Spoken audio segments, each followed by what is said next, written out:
My name is Nigel. I'm an ex-red carpet presenter, and I do miss it. There's certain things I miss, like the generosity of celebrities.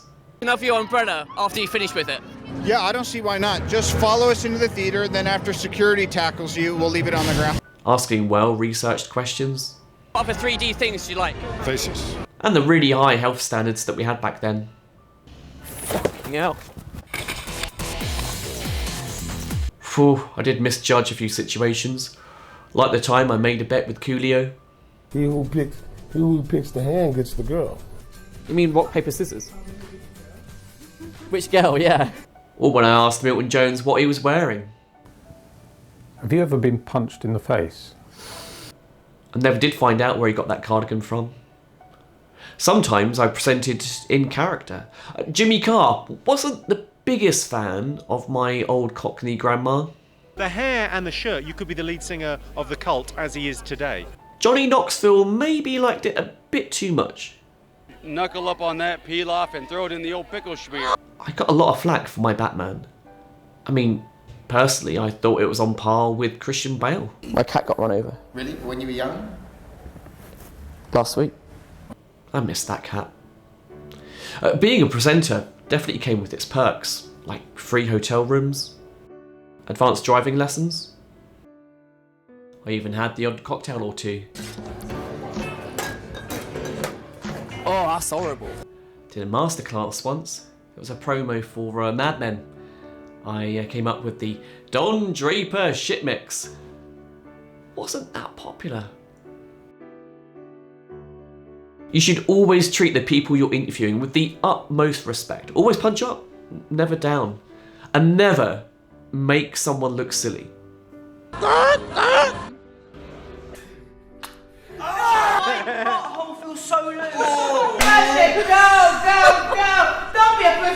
The same should be said of the general public. They are not there for your general amusement. Do that. Open your mouth. Look at. That's. If you're doing something that a celebrity finds scary, ease them in, nice and slow. And maybe, just maybe, you'll help them conquer their fears. I'm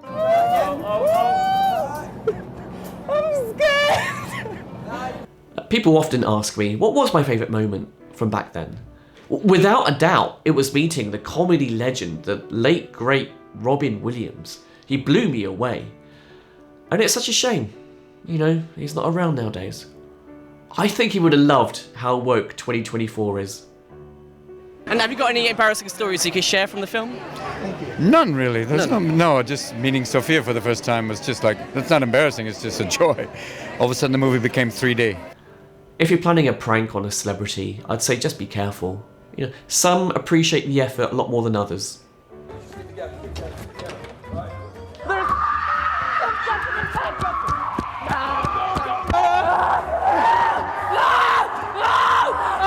I knew this was about to happen, and I still let this happen. And somebody just grazed my dick. I don't know who it was. Someone grazed it. I think it was one of the girls, so that's good. Captain 360. Everybody else. The weirdest promo I ever did was for Family Guy. They hired a pub where, this is true, they served dogs canapes and dog food. It was all a bit boring, really. So I tried to spice things up a bit. If you had to have sexual relations with your dog, or everyone that you know would die a horrible death, what would you do? Yeah, it didn't work well. Some people say getting celebrities to do shout-outs is hacky, and frown upon it. I'd say, go ahead, there's no harm in it. Just don't set very high expectations. What's his name? Roy Wilson. Roy will clear off. I once did a promo that took me to the races. I met this famous jockey called Bob Champion. He beat cancer and then after went on to win the Grand National. He gave me racing tips, and you know, I've never been a gambling man. You know, it's a mugs game, innit? So I limited myself to £1 bets. No one? Melbourne memories. Melbourne. I got that. I got that. Yeah, come on. Every bet won. Turns out, someone who's won the Grand National, who's also got cancer survivor wisdom, is a pretty good person to take tips from. I walked away with enough to buy myself a brand new Argos Hoover, so yeah, I was happy.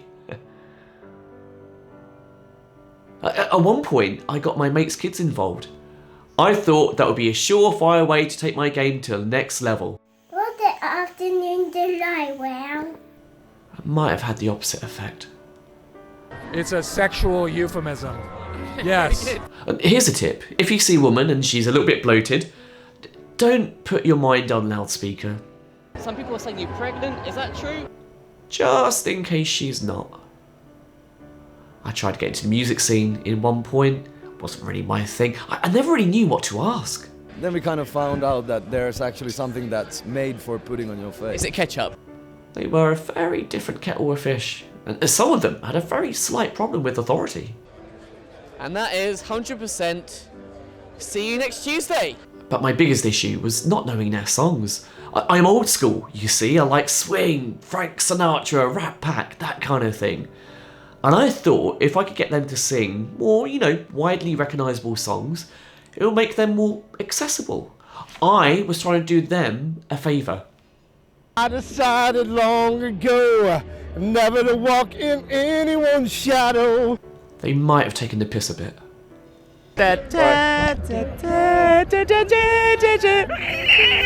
If you find a celebrity attractive, you need to be very subtle about it. Gemma, you're so fit. I think you are it. If I was a cat and you were a dog, I'd share my milk with you and go, meow. Honestly, I think it's best if you take those feelings, lock them up, and throw away the key. You're once, twice, 3 times a lady. And I love... No, wait.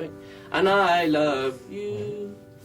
Because, it could just be more trouble than what it's worth.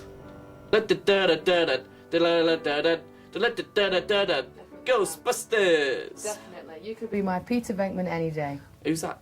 He's a Ghostbuster. You should know if you like Ghostbusters. And I've watched it. Or are you just pretending to know the tune to get me in bed? Yeah. Well, then it's no. Fitness is very important to me. Whenever I got a chance to show off my sports skills, I'd grab it with both hands. Like the time I took on the Harlem Globetrotters and won. I'm dunk! Yeah! Little help? Sometimes you might be put into a position where you might not necessarily know the person that you're about to interview. Now, if that happens, whatever you do, style it out. Do not let the celebrity know that you do not know them. Who are you? Warwick Davis. Celebrities really don't like not being known. Well, I'm having to adjust my career to you. I mean, Warwick Davis, you should know that by now. I can't complain though. I mean, after all, I got to go to places that I never would have been to otherwise. And I learnt some really valuable lessons along the way.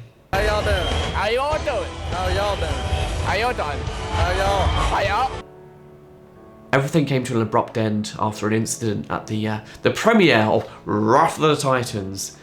It was a European premiere, so quite a big deal. And this actor was coming down the line, a guy called Toby Keeble, and my cameraman gave me a nudge and said, I know the catchphrase that this guy has in a film called Rock and Roller. I think it'd be really funny if you say it to him. So I thought, yeah, I'm sure actors like being told catchphrases from other things they've done, don't they? Oh, Rock and Roller! You slag. How you doing? Good to see you, Toby. Just call me a slag. Pretty slag. How you doing? I'm very well. How are you, you slag?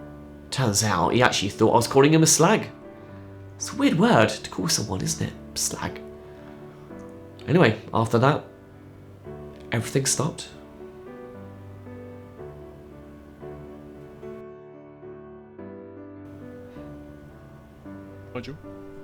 Nigel?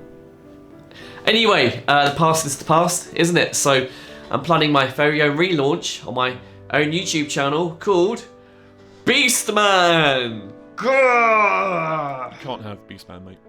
What? Beastman, Mr. Beast. He's one of the biggest YouTubers in the world. I've never heard of him. He's got millions and millions of subscribers. Alright, what about Wolf? Checking, one sec. No, that's taken. Mr. Wolf? Nope, also taken. Wolfman? Yeah, you can have that. Good. So get ready for Wolfman! Ah! Great. You will make me look good in this, won't you? Of course, mate. What'd you take me for? Good, thank you.